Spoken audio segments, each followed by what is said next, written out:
Okay, so this is how you're going to assemble your alphabet poster. I've just gone to File Open. I'm going to go to that JPEG folder that has my resized smaller pictures. I'm going to open all of these at once. Depending on how you're doing yours, you might want to open a few at a time so you don't have 26 open all on there at once.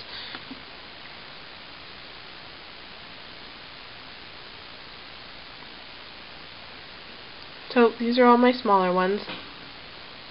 I'm going to say File New. My new canvas for this is going to be 10 wide by 13 high. It could also be 13 high by 10 wide if you wanted to go with a horizontal format. That's up to you. Name it alphabet alphabet poster. You want to make sure that the resolution is the same as your pictures. So some of you guys have pictures that come up as 72, 180, some of you have 300. So you want to make sure that all the poster resolution is the same resolution as your pictures. So there's my poster, and the rest of this is really just about lining things up. So I'm going to take my move tool. Now my letters aren't really in order here, so I'm just going to put them on there. Obviously you want A to be first, and then B, C, etc. You can take your move tool, click your picture, and you can drag it right over. So you don't have to do any selecting, you're just moving the actual images. Just click and drag. Depending, you might find it a little easier to make the background black if your pictures are lighter than they are dark.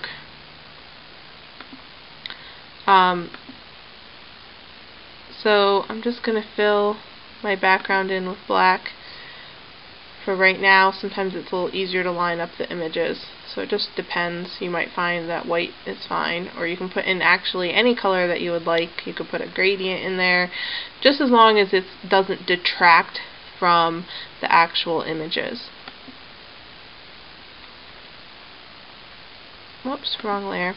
So if you get confused, you can name your layers. So if I'm over here in my layer palette, I can go to, sorry, I'm trying to do this left-handed, layer properties, and then I can name that. So this is actually the letter X, but you can name it whatever the letter is, so that when you're trying to change your layers around later and you're trying to figure out which one's which, you may find it helpful to actually name your layer. Okay.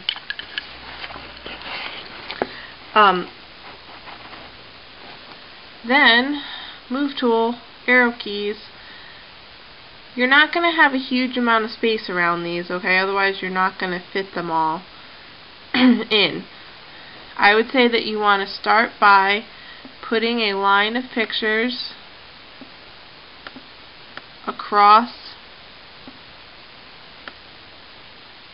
and then once you get one line across, that one's ugly. Once you get one line of pictures across your screen or your canvas, then all the other ones would just line up to that. And I'll show you how you can put in some guides.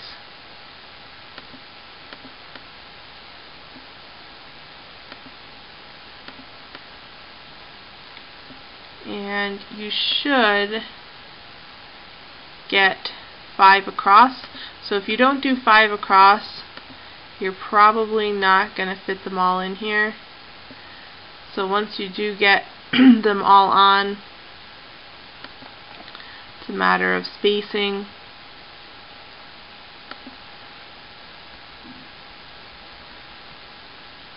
To fit them in. So arrow keys again tend to be helpful.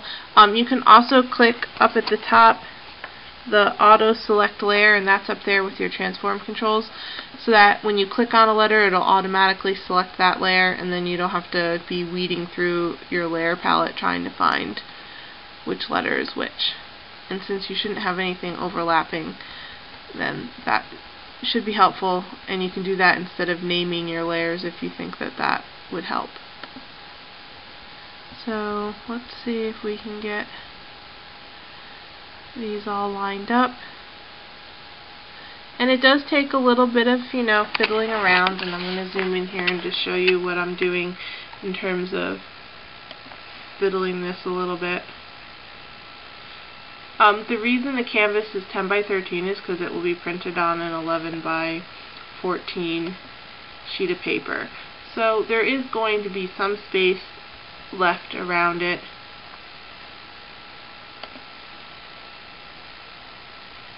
So it's a little fiddly, but once you get the first row lined up, then it shouldn't be too bad.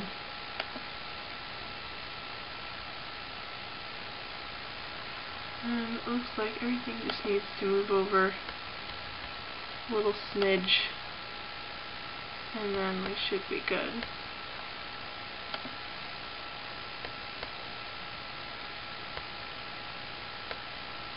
Just want to have a little space to the side of that letter. Okay. So once this is fairly lined up, something that you can do that is helpful is you can pull out guides. So you see that blue line, and I run that right along there. So then that tells me then all the letters that go in this column need to touch this guide on that side. And I can pull out as many of these as I want. So I can do one for, say, the right side of each letter. Okay. I can also pull down a guide from the top to say, okay, all these next ones need to be lined up to that along the top.